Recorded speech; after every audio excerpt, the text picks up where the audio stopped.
শুভ দুপুর বন্ধুরা, তোমরা সকলে কেমন আছো? আশা করি ভালোই আছো। আমিও ভালোই আছি বন্ধুরা। এই দেখো রান্নাবাড়ি চলছে বন্ধুরা। এটা করলাম বড়ি দিয়ে পালং শাক, আলু আর ছিম দিয়ে, আলু বেগুন দিয়ে ছিম দিয়ে তরকারি, পেঁয়াজ কলি আলু ভাজা। আর এটা হচ্ছে তোমার পাঁচমিশালি শাক করলাম বেগুন দিয়ে।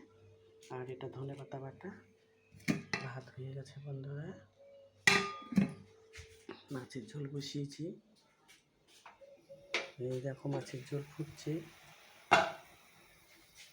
মাছ ভাজাও হয়ে গেছে বন্ধুরা।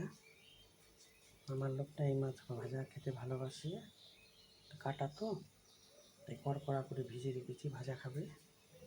আর এই রুই মাছ দিয়ে ঝোল করবো বন্ধুরা। মাছগুলো এখন ঝোলে দিয়ে দিচ্ছি।